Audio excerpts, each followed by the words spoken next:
नमस्कार दोस्तों, मैं Satveer Goyal, founder and CEO of Cardpage. दोस्तों, जैसा कि आप जानते हैं, हमारी एक सर्विस है credit card to bank transfer. बहुत सारे लोगों के मैसेज आते हैं, उनसे ये सवाल करते हैं कि सर आप जो चार्जेस लेते हैं वो in comparison to market rates वो थोड़े ज़्यादा लग रहे हैं हमें। तो मैंने उनसे पूछा कि मार्केट रेट क्या है, तो उन्होंने कहा कि जी मार्केट में देखा है कि कहीं पे 1.5 का, 1.4 का, कहीं पे 1.9 ऐसे बोर्ड लगे होते हैं, कितने चार्जेस में अकाउंट में ट्रांसफर आप करवा सकते हैं। देखिए दोस्तों, इस बात के बारे में थोड़ा सा मैंने रिसर्च किया कि ये कैसे क्या होता है। कुछ हमारे लीगल बॉडीज में भी लोग हैं हमारे, हमने उनसे इस चीज के बारे में जानकारी ली कि क्या कैसे होता है, तो जानकारी मैं शेयर करूंगा आपके साथ। दोस्तों, आदमी के साथ जो फ्रॉड होता है ना, वो दो ही वजह से होता है। एक, जब आदमी अनयूजुअल इनकम यानी कि जो एक नॉर्मल से ज्यादा इनकम कमाना चाहता है, या फिर अपने खर्चे को कम से कम करना चाहता है। इन्हीं दो वजह से फ्रॉड होते हैं। अब आपने देखा होगा कि आजकल साइबर फ्रॉड बहुत ज्यादा होता है। हमारे फरीदाबाद शहर की एक लेडीज के साथ 2 महीने पहले ही करीबन 7.5 करोड़ का फ्रॉड हुआ था। वो साइबर फ्रॉड क्यों हुआ?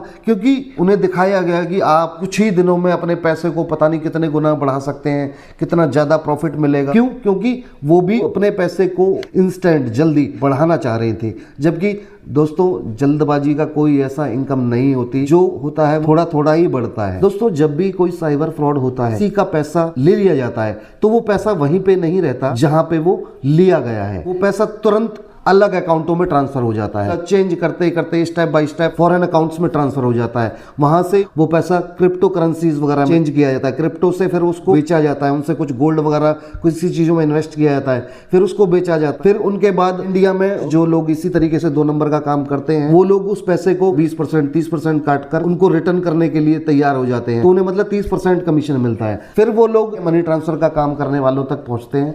वो उनसे कहते हैं कि जी आप जो कार्ड से पैसे विड्रॉ करोगे वो आप हमें ट्रांसफर करो, आपके कस्टमर के अकाउंट में पैसा हम ट्रांसफर कर देंगे। तो अगर वो लोग आपसे अगर एक पैसा भी चार्ज ना लें, तब भी उनके लिए कोई दिक्कत नहीं है। उन्हें 5%, 10%, 15% वहां से मिल रहा है। लेकिन अल्टीमेटली इन द एंड परेशानी किसको होगी? आपको। आपका वो अकाउंट ब्लॉक भी होता है, आपका वो अकाउंट फ्रीज हो जाएगा, साइबर क्राइम का सामना करना पड़ेगा, आपको उनको जवाब देना पड़ेगा कि ये पेमेंट कहां से आई, और जब तक आप उस सिचुएशन में पहुंचेंगे वो बंदा हवा हो चुका होगा। तो मेरे कहने का मतलब ये है, बिना किसी को अच्छी तरीके से जाने हुए उसके पास अपनी फाइनेंशियल इंफॉर्मेशन शेयर ना करें, और उससे पैसा ले भी ना, क्योंकि आपको नहीं पता कि वो फ्रॉड का पैसा है या किस तरीके का पैसा है। तो आप थोड़े से 50 पैसे, 25 पैसे, 1%, आधा % इसके लालच में ना फंसें। एक ट्रस्टेड सोर्स से पेमेंट करें जो रजिस्टर्ड हो, या अगर आपका कोई आस पड़ोस में है, आपका खास जानकार है, तो ही आप उसमें आगे बढ़ें, अन्यथा नहीं। आई होप मेरी ये वीडियो आप में से कुछ लोगों को या सबको